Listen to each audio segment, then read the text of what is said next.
some of them, however whatever you consider those Heartland seats to be, and seats like yours, does it risk the loss of those?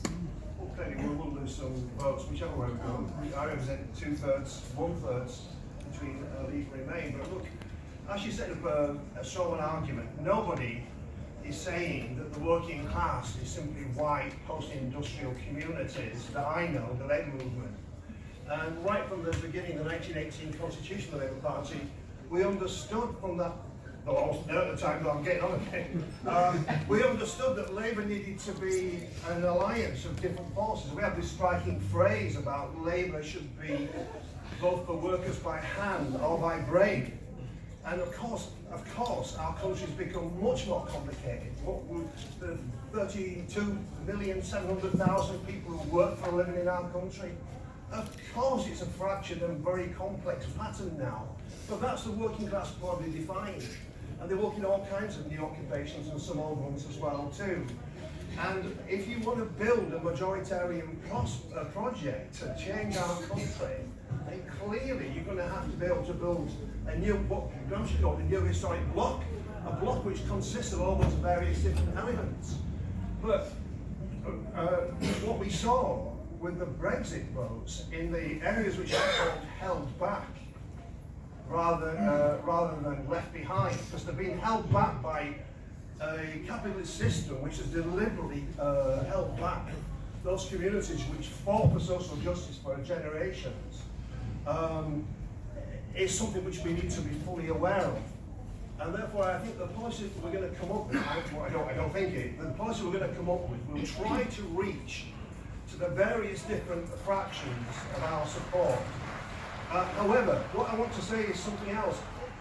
Brexit and the differences in voting patterns in Brexit reflect underlying quite profound changes in first of all, the organic composition of Labour, because of capital has changed, the way we work, its conduct has changed, and also because of the way in which Labour has approached the various parts of its coalition. So let me just very briefly say, first of all, in the north of England, I grew up and my first job was a fitter in factories in Leeds, which were making clothes which were used by more than half of the British adult male population, and there were amazing moments. We knew we were a subordinate class, but we were also able to shape the communities that we lived in because you had some security and certainty of employment.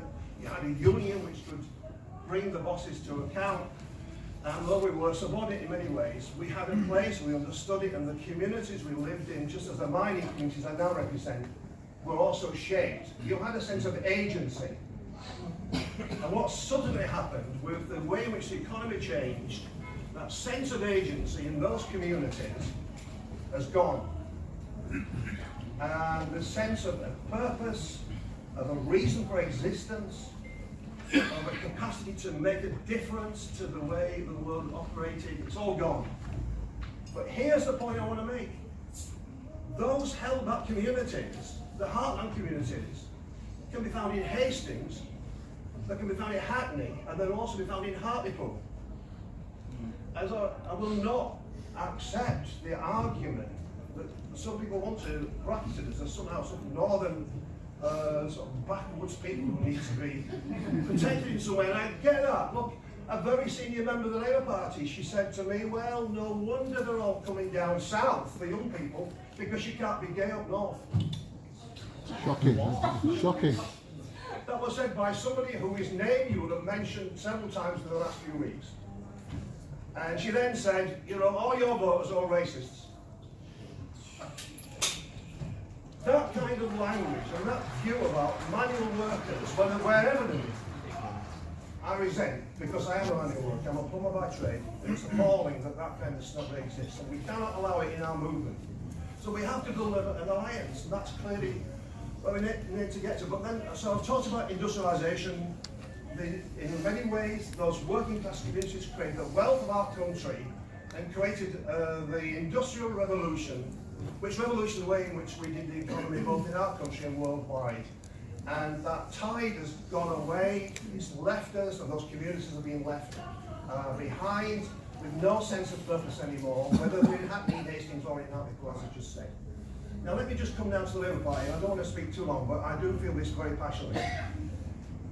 In the 1980s, we lost a number of elections, and there was a famous document produced by an MP who was from Durham, Hugo Radici, called Southern Discomfort. And what he says is, Labour's problem is in the south of England. We've got to get the south of England to vote for us, because the north will always stick by Labour. I mean, it was not. But read the document now. It's fascinating, because what he says is Labour needs to do all its core principles, its values, and it also says you ought not to be thinking about transfers from a prosperous region to less prosperous regions. That should be a new kind of Labour promise. When Blair came in, he understood that we needed to rebuild our links in the south, but he turned his back on the north, and he turned his back on all those working class communities. I ain't got time now, but if there's a second question, I'll go through it. Most of the reforms which Blair voted in, I was an MP then, voted against London, actually were calculated to try to reach those so-called aspirational middle-class folks in certain parts of the country and abandon all the other people, wherever they're in Northland or wherever, who actually weren't accepted. It was an individualist idea of aspiration.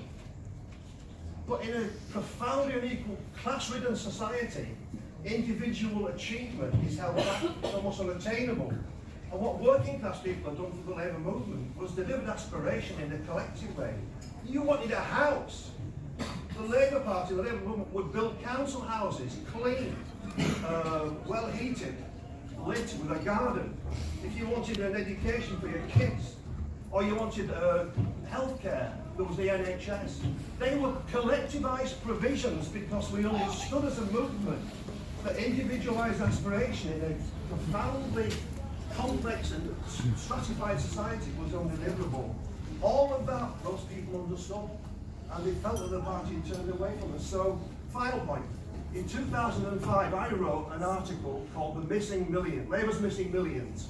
It wasn't millions of pounds, it was millions of voters who'd stopped voting for Labour. Who were they?